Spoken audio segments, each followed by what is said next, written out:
নিজের স্ত্রী সন্তান নিয়ে জন নামের এই লোকটা বেশ সুখে শান্তিতে দিন কাটাচ্ছিল, কিন্তু হঠাৎ করে তার পরিবারে এক বিষাদময় অন্ধকার নেমে আসে। কোনো অপরাধ না করেও একটা খুনের মামলায় ফেঁসে লোকটির স্ত্রীর যাবজ্জীবন জেল হয়ে যায়। আইন আদালতের মাধ্যমে অনেক চেষ্টা করেও যখন নিজের স্ত্রীকে জেল থেকে ছাড়াতে পারেনি, তখন বাধ্য হয়ে সে প্ল্যান করে যেভাবেই হোক তার স্ত্রীকে জেল থেকে পালিয়ে আনবে। এরপরই জেল থেকে পালানোর জন্য লোকটি মাথা নষ্ট করা কিছু দুর্দান্ত মাস্টার প্ল্যান বানিয়ে এই মিশনে নেমে পড়ে।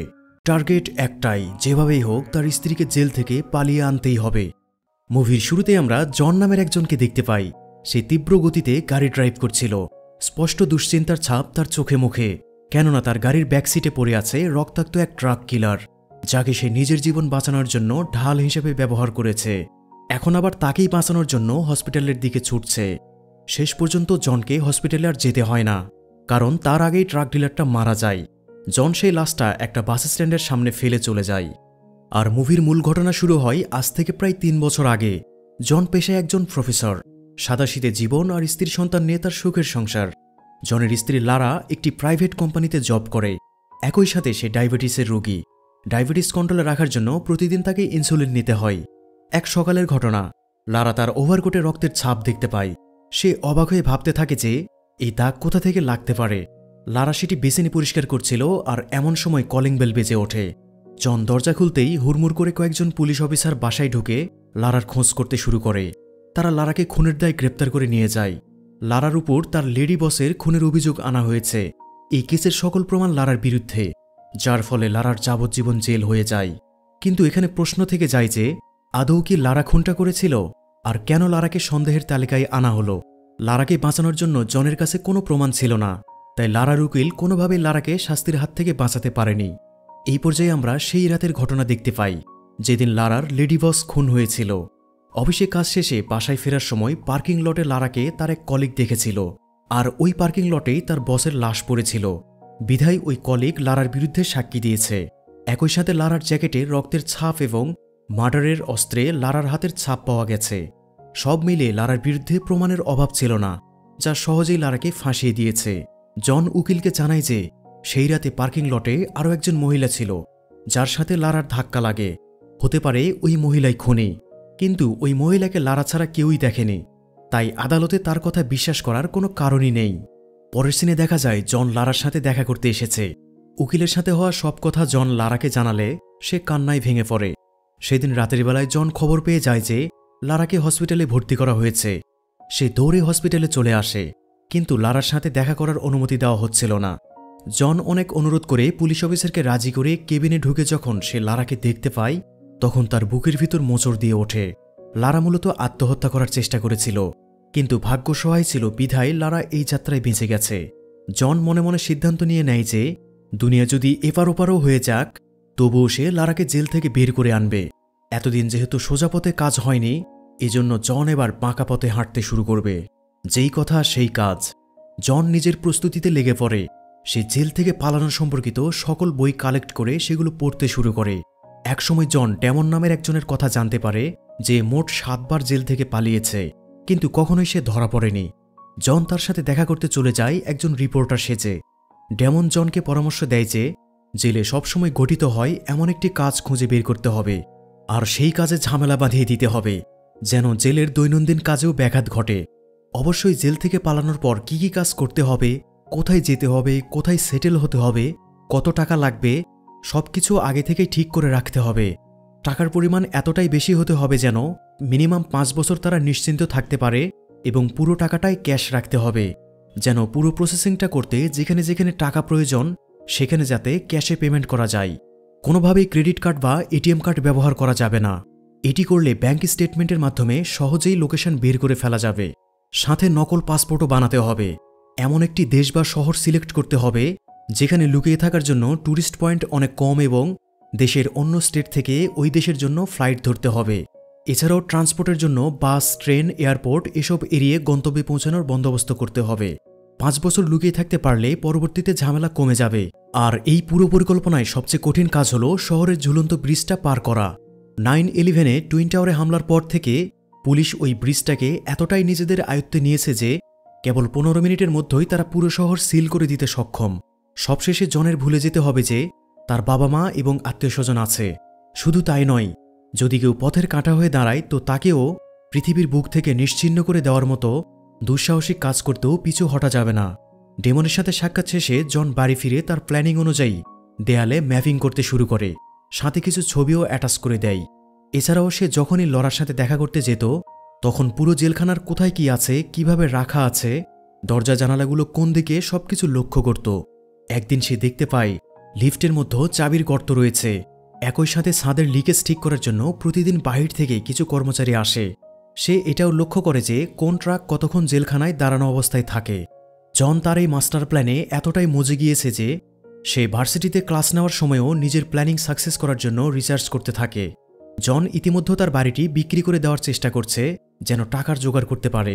সিন শিফট হলে জন একটা লোকের সাথে দেখা করতে এমন একটি এরিয়ায় এসেছে যেখানে চোর এবং চিটিংবাজ লোকে ভরা। যেহেতু তাকে নকল পাসপোর্ট বানাতে হবে তাই এক্সপার্ট কাউকে প্রয়োজন ছিল। সে একজন ড্রাগ ডিলারের সাথে ড্রাগস কেনা শুরু করে। এর মূল উদ্দেশ্য হল ওই ড্রাগ ডিলারের সাথে সুসম্পর্ক তৈরি করে তার মাধ্যমে এমন কাউকে খুঁজে বের করা যে নকল পাসপোর্ট বানানোর ব্যবস্থা করে দেবে। জন ওই ড্রাগ ডিলারের মাধ্যমে একজনের খোঁজ পেয়েও যায় আর ওই লোকের সাথে দেখা করতে চলে যায়। সে বুঝতেও পারেনি যে এখানে তাকে লুটে নেওয়ার জন্যই ফাঁদে ফেলা হয়েছে। ওরা জনের কাছে থেকে সব টাকা পয়সা হাতিয়ে নিয়ে তাকে মারধর করে চলে যায়। জনের সাথে যখন এই ঘটনা ঘটছিল তখন দূর থেকে মাইক নামের একজন সবকিছুই দেখছিল। কয়েকদিন পরের ঘটনা, জন আবারও ওই ভয়ঙ্কর এরিয়ায় চক্কর দিয়ে বাড়িতে ফিরে আসে। সে লক্ষ্যই করেনি যে দুটো বাইক তাকে ফলো করছে।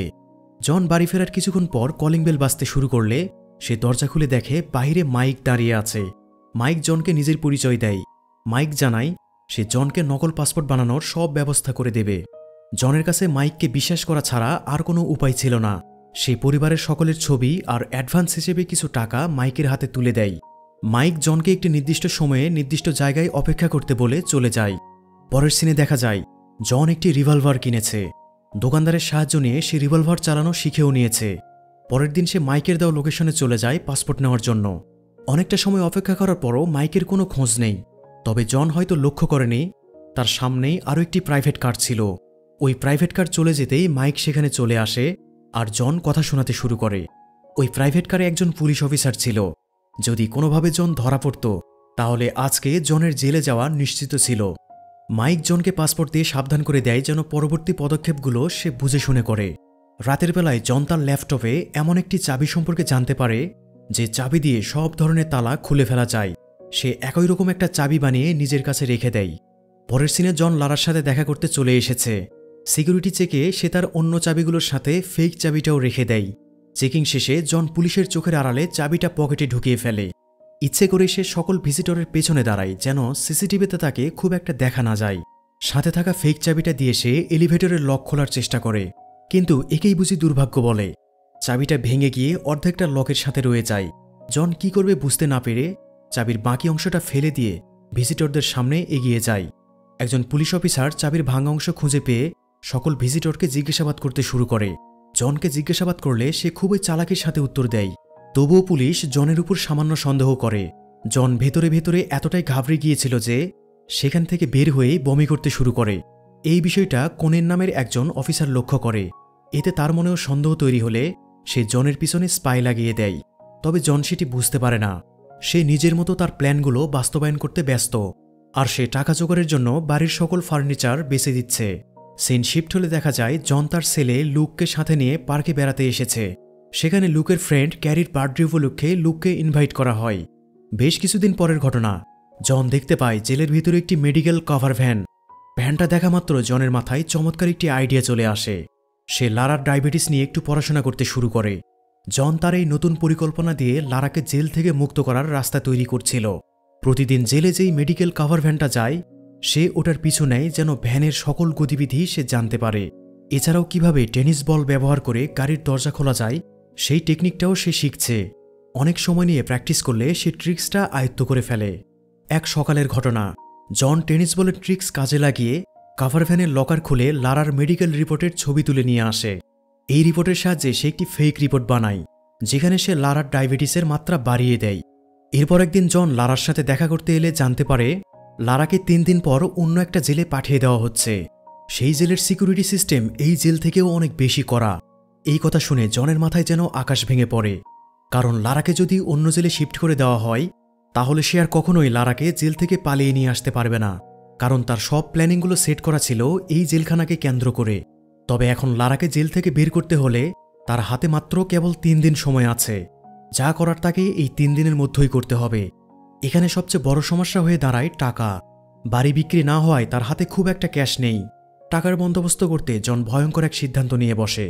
সে ব্যাংকে ডাকাতি করার পরিকল্পনা করতে থাকে। সে ব্যাংক পর্যন্ত গিয়েও আবার ফিরে আসে। ব্যাংক লুট করার মতো দুঃসাহস জনের ভিতরে এখনও তৈরি হয়নি। সে আবারও লারার সাথে দেখা করে বলে যে সে কোর্টের কাছে আপিল করবে যেন লারাকে অন্য জেলে পাঠানো না হয়। লারা খুব ভালো করেই জানে যে জন এখনও তাকে খুনি হিসেবে মানতে পারছে না, তাই এখনও লারার হয়ে যুদ্ধ করে যাচ্ছে। শুধুমাত্র জনকে থামানোর জন্য লারা স্বীকার করে যে সেই তার লেডি বসকে খুন করেছে। সাথে এটাও বলে জন যেন তার মাথা থেকে সব প্ল্যানিং বের করে দিয়ে তার সন্তান লুককে নিয়ে বাকি জীবন কাটিয়ে দেয়। তবে কি লারা সত্যই তার বসকে খুন করেছিল? এই প্রশ্নের উত্তর আমরা আস্তে আস্তেই জানতে পারব। তো জন টাকা জোগাড় করার জন্য মরিয়া হয়ে উঠেছে। সেদিন রাতেই সে ভয়ঙ্কর এরিয়াটিতে যায় যেখান থেকে সে ড্রাগ কিনে আনত। সে চুপি চুপি ড্রাগ ডিলারের পিছু নিয়ে তার বসের বাড়ি পর্যন্ত চলে আসে। সুযোগ বুঝে সে ডিলারকে ধাক্কা দিয়ে বসের বাড়িতে ঢুকে পড়ে। এরই মধ্যে ডিলারের কুকুর এসে জনের পায়ে কামড় ধরে। জন ডিলারের বস অ্যালেক্সকে রিভলভার তাক করে সেই কুকুরটাকে ঘরে আটকানোর জন্য বলে। অ্যালেক্স সহজেই জনের কথা মেনে নেয়। তারপর ওই বসের কাছে থেকে জন সব টাকা নিয়ে নেয়। অ্যালেক্সকে আরও ভয় দেখানোর জন্য সে ফ্লোরে হুইস্কি ফেলে তাতে আগুন লাগিয়ে দেয়। অ্যালেক্স হঠাৎই দোতলার দিকে দৌড় দেয় আর সেখান থেকে জনের উপর গুলি করতে শুরু করে। জন কোনোভাবে ড্রাগ ডিলারকে ঢাল বানিয়ে নিজেকে বাঁচিয়ে নেয়। তবে ডিলারের বসকে ছেড়ে দেওয়া ভুল হবে ভেবে সে বসকেও শ্যুট করে সেখানেই মেরে ফেলে। এরপর সে বসের পুরো বাড়ি সার্চ করলে টাকা ভর্তি একটা ব্যাগ খুঁজে পায়। ব্যাগ নিয়ে পালিয়ে যেতে লাগলে সে দেখে ওই ড্রাগ ডিলার এখনও জীবিত রয়েছে। সে জনের কাছে প্রাণ ভিক্ষা চাইছে আর তাকে হসপিটালে নিয়ে যাওয়ার জন্য অনুরোধ করছে। জনের ভীষণ মায়া হয়। সে ডিলারকে গাড়িতে করে হসপিটালের দিকে ছোটে। মূলত এই সিনটাই আমরা মুভির শুরুতে দেখেছিলাম। গাড়িতেই ডিলার মারা গেলে জন তাকে একটি বাস স্টপের কাছে ফেলে রেখে চলে যায়। এরপর সে পার্কিং লটে গিয়ে সেখানে একটি নির্দিষ্ট অংশের লোহার নেট কাটতে শুরু করে। এটা জন কেন করছে তা আমরা একটু পরেই জানতে পারব। এদিকে দেখা যায় অ্যালেক্সের বাড়িতে আগুন লাগার খবর পেয়ে পুলিশ সেখানে ইনভেস্টিগেশন করতে এসেছে। এখানে তারা রক্তের ছাপ এবং গাড়ির ভাঙা হেলমেট খুঁজে পায়। অন্যদিকে জন ওই রাতটা তার বাবা মায়ের বাড়িতেই কাটাতে চলে যায়। জনের বাবা জিনিসপত্র গোছাতে গিয়ে 3টি বিমানের টিকিট পেয়ে যায়। এটা দেখে তিনি বুঝতে পারেন যে তার ছেলে কত বড় ভয়ানক এক সিদ্ধান্ত নিয়ে ফেলেছে। পরের দিন সকালে জন তার ছেলেকে তার দাদা ও দাদির কাছে থেকে সুন্দরভাবে বিদায় নিতে বলে। জনের বাবা তাকে শক্ত করে কিছুক্ষণ জড়িয়ে রাখে, যেন বাবা ছেলের আর এই জন্মে দেখা হবে না। ভারাক্রান্ত মনে সে জনকে বিদায় দেয়। অবশেষে আজকের দিনে জন তার এতদিন ধরে করা পরিকল্পনাকে বাস্তবে রূপ দিতে যাচ্ছে। প্রথমে সে বাড়িতে এসে তার পরিকল্পনা করা সকল প্রমাণ ব্যাগ ভর্তি করে আলাদা আলাদা ডাস্টবিনে ফেলে দিয়ে আসে। এরপর সে ল্যাব সেন্টারে গিয়ে সেখানকার টেলিফোন কানেকশন কেটে দেয়। আর তখনই সে মেডিকেল কাভার ভ্যানের লক খুলে লারার ডায়াবেটিসের রিপোর্টও বদলে দেয়। এদিকের কাজ গুছিয়ে জন তার ছেলেকে তার ফ্রেন্ড ক্যারির বাড়িতে রেখে আসে বার্থডে উপলক্ষে। সে ক্যারির মাকে বলে যদি তার আসতে দেরি হয় তাহলে যেন তার ছেলেকে তার দাদা দাদির কাছে দিয়ে আসে। লুকের পকেটেই তাদের ফোন নম্বর দিয়ে রাখা ছিল। অপরদিকে জেলের ভিতরে লারার ফেক ডায়াবেটিসের রিপোর্ট নার্সের হাতে পড়লে সে ল্যাবে ফোন করে রিপোর্টের ব্যাপারে কনফার্ম হতে চাইলে কারোর সাথেই যোগাযোগ করতে পারে না, কারণ এর আগেই জন ল্যাবের টেলিফোন কানেকশন কেটে দিয়েছিল। নার্স দ্রুতই লারাকে হসপিটালে পাঠিয়ে দেয় আর ইমার্জেন্সি বলে লারাকে সহজেই হসপিটাল ভর্তি করে নেয়। পরের সিনে দেখা যায় পুলিশ অফিসার অ্যালেক্সের বাড়ি থেকে পাওয়া ভাঙা হেডলাইট থেকে গাড়ির রেজিস্ট্রেশন নাম্বার পাওয়া গেছে। গাড়িটি ছিল জনের, তাই তারা জনের বাড়িতে সার্চ করতে এলে অবাক হয়ে যায়, কারণ ঘরের দেয়ালে জনের করা সেই প্ল্যানিংগুলোর ছাপ স্পষ্ট রয়ে গেছে। এমন সময় তারা লারাকে হসপিটালে ভর্তি করার খবরটাও পেয়ে যায়। তাদের মনে হতে থাকে যে জন কিছু একটা অঘটন ঘটাতে চলেছে, তাই তারা সেখানে বেশি সময় নষ্ট না করে সোজা হসপিটালের দিকে রওনা দেয়। এদিকে জন ডাক্তারের ইউনিফর্ম পরে লারার কেবিন পর্যন্ত পৌঁছে যায়। সে পুলিশ অফিসারকে বাধ্য করে লারার হ্যান্ডকাফ খুলে দিতে। তারপর সেই হ্যান্ডকাফ দিয়ে সে পুলিশ অফিসারটিকে আটকে রাখে। এসবের মাঝে লারা পালিয়ে যেতে অস্বীকার করে। জন অবাক হয়ে যায়, যার জন্য সে এত কিছু করল সে এখন পালাতে চাইছে না। জন লারাকে বোঝানোর চেষ্টা করে, কিন্তু লারা তার সিদ্ধান্তে অনড় থাকে। তখন জন তাদের ছেলের ভবিষ্যতের কথা চিন্তা করে লারাকে বোঝানো শুরু করে। এবার বাধ্য হয়ে সে জনের সাথে বেরিয়ে পড়লে নার্স তাকে দেখে ফেলে। নার্স কাউকে কিছু জানানোর আগেই জন লারাকে নিয়ে এলিভেটরে ঢুকে যায়। লারা আর জন লবি পর্যন্ত পৌঁছে যায়। জন জানত না যে পুলিশ অফিসার লবিতে তাদের জন্যই অপেক্ষা করছিল। জন তাদেরকে দেখে এলিভেটরের দরজা আবার ক্লোজ করে অন্য ফ্লোরের বাটন চেপে দেয়। পুলিশ সিঁড়ি বেয়ে তাদের ধরার জন্য ছুটে আসছে। জন বুদ্ধি করে একটি ফ্লোরের সিঁড়ির কাছে ইউনিফর্মগুলো ফেলে দিয়ে অন্য ফ্লোরে চলে যায়। ইউনিফর্ম দেখে পুলিশ ভাবে যে হয়তো ওরা সিঁড়ি বেয়ে পার্কিং লটে চলে এসেছে। তারা পার্কিংয়ে গিয়ে ওদের খুঁজতে শুরু করে। এদিকে জন আর লারা পুনরায় লবিতে এসে হসপিটালের মেইন দরজা দিয়ে বের হয়ে যায়। রাস্তায় উঠেই জন একটি জ্যাকেট ও মাথায় ক্যাপ পরে একটি বেসবল দলের ফ্যানবেসদের সাথে মিশে যায়। এই দলটা রেল স্টেশনের দিকে যাচ্ছে। স্টেশনে পৌঁছে জন লারাকে নিয়ে ট্রেনে ওঠে। তবে এখানেও জনের একটা নির্দিষ্ট প্ল্যান আছে। জন খুব ভালো করেই জানে যে পরের স্টেশনে পুলিশ তাদেরকে ধরার জন্য অপেক্ষা করছে। তাই সে ট্রেনের ইমার্জেন্সি চেইন টেনে দেয়। এতে ট্রেন থামতেই ওরা একটা পার্কিং লটে নেমে পড়ে। আর এটি সেই পার্কিং লট যেখানে জন এর আগের রাতে লোহার নেট কেটে রেখেছিল। আর এই পার্কিং লট দিয়ে পালানোর জন্যই সে এর আগে নেট কেটে রেখেছিল। পার্কিং লটের বাহিরেই জন আগে থেকেই তার গাড়ি রেখে গিয়েছিল। ওরা গাড়িতে উঠে ফুল স্পিডে ছুটতে শুরু করে। আর ইমার্জেন্সি অ্যালার্ট জারি হওয়ার আগেই ওদেরকে স্টেটের সেই ব্রিজটা পার করতে হবে। এরপর তারা সফলভাবে ব্রিজটা পার হয়ে যায়। অন্যদিকে পুলিশ জনের বাড়ির আশেপাশে পুরো কলোনিতে প্রমাণ খুঁজে পাওয়ার জন্য সার্চ অপারেশন শুরু করেছে। সহজেই তাদের হাতে জনের ফেলে যাওয়া ব্যাগগুলো চলে আসে, যাতে জনের প্ল্যানিংয়ের সকল কাগজপত্র ছিল। পরের সিনে দেখা যায় লারা জনের কাছে তাদের সন্তান লুকের কথা জানতে চাইছে। তবে এখানে আবার ঘটে গেছে আরেক ঘটনা।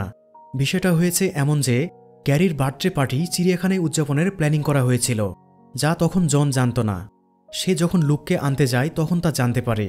ওই সময়টায় আসলে চিড়িয়াখানায় গিয়ে লুককে নিয়ে আসা জনের জন্য সম্ভব ছিল না। লুককে আনতে গেলে সময়মতো সে লারাকে হসপিটাল থেকে বের করে আনতে পারত না। একই সাথে স্টেটের লাস্ট চেকপোস্ট তারা সময়মতো পার হতে পারত না। তাই জন বাধ্য হয়ে লুককে রেখেই লারাকে নিয়ে স্টেট ছাড়তে চলেছে। লুককে দেখাশোনা করার জন্য তার দাদাও দাদি আছে। আর পরিস্থিতি কিছুটা শান্ত হলে লুককে তাদের সাথে নিয়ে যাবে, এমনটাই জন কথা দেয়। সন্তানকে সাথে নিতে পারবে না এই বিষয়টাই যেন লারা মানতে পারছিল না। সে আচমকা এক কাণ্ড করে বসে। গাড়ির দরজা খুলে শরীরের অর্ধেক অংশ বাইরে বের করে দেয়, যেন অন্য গাড়ির সাথে অ্যাক্সিডেন্ট হয়ে যায় আর সে মারা যায়। লারার এমন অদ্ভুত কাজে জন হতভম্ব হয়ে যায়। ঠিক তখনই তাদের বিপরীত দিক থেকে একটা ট্রাক ছুটে আসছিল। জন দ্রুত গাড়ি ঘুরে নেওয়ার চেষ্টা করে। আর ভাগ্য সহায় ছিল বলেই এই যাত্রায় লারা বেঁচে যায়। দুজনে শান্ত হয়ে কিছুটা সময় নিয়ে সিদ্ধান্ত নেয় যে সন্তানকে ছাড়া আসলে তারা ভালো থাকতে পারবে না। এজন্য তারা চিড়িয়াখানায় গিয়ে লুককে সাথে নিয়ে আবারও গন্তব্যের দিকে রওনা দেয়। তাদের এবারের পালা সর্বশেষ চেকপোস্ট ভালোভাবে পার হওয়া। যেহেতু অলরেডি পুলিশের অ্যালার্ট জারি হয়ে গেছে, সেহেতু জনকে সতর্কতার সাথে পরিস্থিতি সামাল দিতে হবে। জনের মাথায় চমৎকার একটি আইডিয়া আসে। সে গাড়ি নিয়ে কাছের রেল স্টেশনে চলে যায়। সেখান থেকে বাছাই করে সে একজোড়া বৃদ্ধ দম্পতিকে তার গাড়িতে লিফট দেওয়ার অফার করে। আর তাদেরকে সাথে নিয়ে জন সহজেই চেকপোস্ট পার করে ফেলে, কেননা চেকপোস্টে একটি বাচ্চাসহ একজোড়া দম্পতিকে আটকানোর ইনস্ট্রাকশন দেওয়া হয়েছে। কিন্তু জনের গাড়িতে 5 জন সদস্য হওয়ায় সে ছাড় পেয়ে যায়। জন বৃদ্ধ দম্পতিকে শহরে ছেড়ে দিয়ে নিজেরা ভেনিজুয়েলা যাওয়ার উদ্দেশ্যে এয়ারপোর্টে আসে। পাসপোর্ট চেকিংয়ের সময় কোনো বাধা ছাড়াই জন সপরিবারে চেকিং পাস করে ফেলে, কারণ এখনও পর্যন্ত কোনো নিউজে ওদের পালানোর খবরটা প্রচার হয়নি, যা ওদের জন্য একটা প্লাস পয়েন্ট ছিল। এই সুযোগে জন লারা এবং লুককে নিয়ে এয়ারপোর্টের ভিতরে চলে গেছে। এদিকে পুলিশ অফিসাররা ডাস্টবিনে কুড়িয়ে পাওয়া কাগজপত্র একসাথে করে বুঝতে পারে যে জন ভিয়েতনামের কোনো একটা শহরে যাওয়ার জন্য ফ্লাইট ধরবে। আর ভিয়েতনামে যাওয়ার সকল ফ্লাইট ক্যান্সেল করার জন্য তারা তৎক্ষণাৎ এয়ারপোর্টে একটি টিম পাঠায়।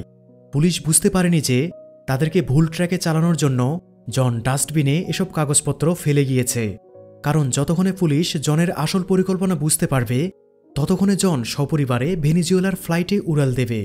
আর হয়ও তাই। পুলিশ যখন জনের পুরো পরিকল্পনা বুঝতে পেরেছে ততক্ষণে জন লারা ও তার সন্তানকে নিয়ে উড়াল দিয়ে ফেলেছে। এর মধ্যে বেশ কয়েকদিন কেটে যায়। জন পরিবার নিয়ে ভেনিজুয়েলার ছোট্ট একটি শহরে বেশ হাসিখুশিভাবে জীবনযাপন করছে। সিনেমার শেষের দিকে এসে আমরা লারার সেই লেডি বসের খুন হওয়ার আসল রহস্য জানতে পারি। মূলত পুলিশ অফিসার কোয়েন এই কেসে আবার রিস্টাডি করে ঘটনার মূল খুঁজে বের করার চেষ্টা করেছে।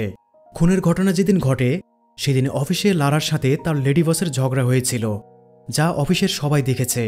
সেদিন রাতেই এক স্যাঁচরা চোর চুরি করার উদ্দেশ্যে পার্কিং লটে তার বসের উপর অ্যাটাক করে। টাকা পয়সা নেওয়ার পর পালিয়ে যাওয়ার সময় চোরটি লারার সাথে ধাক্কা লাগে। এই কারণে লারার জ্যাকেটে রক্তের দাগ লেগেছিল। একই সাথে লারার জ্যাকেটের একটি বাটনও খুলে রাস্তায় পড়ে গিয়েছিল। যেই অক্সিজেন সিলিন্ডার দিয়ে বসকে আঘাত করা হয়েছিল সেটা গড়িয়ে লারার গাড়ির সামনে চলে এলে লারা সেটা হাত দিয়ে সরিয়ে রাখে। এজন্য সেই সিলিন্ডারে লারার ফিঙ্গারপ্রিন্ট চলে আসে। এছাড়াও তখন পুলিশের ইনভেস্টিগেশন এতটাই নড়বড়ে ছিল যে ওরা ওই জায়গাটা ভালো করে সার্চ করে দেখেনি, তাহলে হয়তো লারার জ্যাকেটের বাটনটা তারা খুঁজে পেত। এই কারণগুলোর জন্যই নির্দোষ লারা তার বসের খুনের মামলায় ফেঁসে যায়। তবে আর যাই হোক, অবশেষে জন কিন্তু সফলভাবে তার স্ত্রীকে জেল থেকে পালিয়ে নিয়ে এসেছে। আর এখানেই এই মুভিটি শেষ হয়। তো ভিডিওটি কেমন লাগলো তা অবশ্যই কমেন্ট করে জানিয়ে দিবেন। সেই সাথে যারা আমার চ্যানেলে রেগুলার ভিডিও দেখছেন কিন্তু এখনও সাবস্ক্রাইব করেননি, তাদের সবাইকে সাবস্ক্রাইব করে আমার পাশে থাকার অনুরোধ রইল। সবাই ভালো থাকুন, সুস্থ থাকুন, কথা হবে পরবর্তী ভিডিওতে।